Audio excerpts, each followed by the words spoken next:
के इस शुभ अवसर पर आप सभी को हार्दिक शुभकामनाएं। मेरे भाषण का विषय रहेगा स्वतंत्रता। अगर मैं आशा करती हूँ कि आप सभी को मेरा विषय स्वतंत्रता पर भाषण पसंद आए। चलो फिर से वो नजारा याद करें, चलो फिर से वो नजारा याद करें, शहीदों के दिल में थी जो ज्वाला वो याद करें, जिसने बहकर आजादी पहुंची थी किनारे पर, जिसने बहकर आजादी पहुंची थी किनारे पर, बलिदानों के खून की वो धारा याद करें, खून की वो धारा याद करें। आदरणीय मुख्य अतिथि महोदय, यहाँ उपस्थित सभी महानुभाव, अभिभावक एवं मेरे सहपाठी भैया और बहनों, आज के इस अवसर पर अपने विचार व्यक्त करने का शुभ अवसर प्राप्त कर मुझे हर्ष की अनुभूति हो रही है। आज से ठीक 76 वर्ष पूर्व हमें आजादी मिली थी।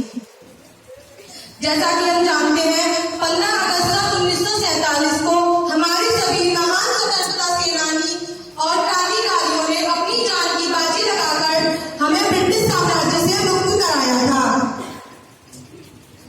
हम हमें अपने इस आजादी और बलिदान के लिए कर्जदार कर गए, तो हम इस ऐतिहासिक रूप से इस दिन को उनकी याद का सम्मान में मनाते हैं। मैं उन शहीदों को सलामी देते हुए कहूंगी कि सलाम उन शहीदों को जो खुद खो गए, कि सलाम उन शहीदों को जो खुद खो गए, वतन को जगाकर जो खुद सो गए, वतन को जगाकर जो खुद सो गए। अंग्रेजी हुकूमत ने अनेक वर्षों तक हम भारतीयों पर अत्याचार किए, वह हमें अपना गुलाम बनाकर रखा। एक कहावत है कि पाप का घड़ा एक दिन अवश्य फूटता है।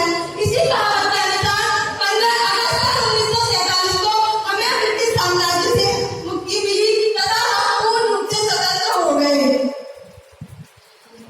इस आजादी के अथक प्रयास में हमने अपने देश के कई महान स्वतंत्रता सेनानियों को भी खोया।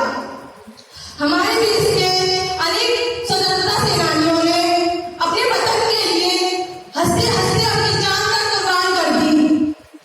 हमारे अनेक स्वतंत्रता सेनानी जैसे सुभाष चंद्र बोस, भगत सिंह, चंद्रशेखर आजाद, सरदार वल्लभ भाई पटेल, तात्या टोपे आदि ने देश के लिए अपना सर्वस्व न्यौछावर कर दिया तथा हंसते हंसते अपने वतन के लिए प्राण दे दिए। वर्तमान में कुछ ऐसी ही हमारी भारतीय सेना है जो हमारे लिए अपनी जान तक की परवाह ना करती। उनके लिए उनके देश से बढ़कर ना अपना परिवार होता है और ना ही अपनी जान। लेकिन कुछ हमारे भी देश के व्यक्ति जो कहते हैं कि हमारी भारतीय सेना सरहद पर खड़े होकर करती ही क्या है, तो मैं उनके लिए 2 लाइनें बोलना चाहूंगी। कभी ठंड में ठिठुरकर देख लेना, कभी ठंड में ठिठुरकर देख लेना, कभी कभी धूप में जलकर देख लेना, कैसे होती है हिफाजत मुल्क की, कैसे होती है हिफाजत मुल्क की।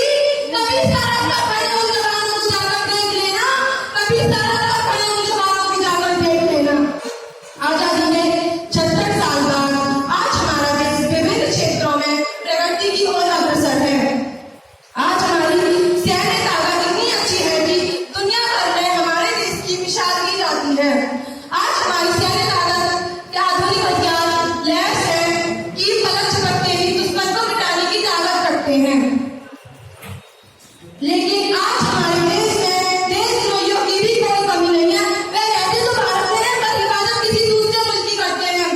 तो मैं उनके लिए कहना चाहूंगी कि अब वक्त आ गया है देशद्रोहियों से साफ साफ कहना होगा, कि अब वक्त आ गया है देशद्रोहियों से साफ साफ कहना होगा। देश प्रेम की प्रबल धारा में हर मन को कहना होगा, जिसे तिरंगा लगे पर आया वो मेरा देश छोड़ जाए, जिसे तिरंगा लगे पर आया वो मेरा देश छोड़ जाए। यदि हिंदुस्तान में रहना होगा तो हिंदुस्तानी बनकर रहना होगा, हिंदुस्तानी बनकर रहना होगा। जहां हम एक और अपने देश की प्रगति के विभिन्न क्षेत्रों में आयामों के बारे में चर्चा कर रहे हैं, वहीं हमें दूसरी ओर उन गुलामी के उस मंजर को भी कभी नहीं भुलाना चाहिए जहां हमारे महान स्वतंत्रता सेनानियों ने अपनी प्राण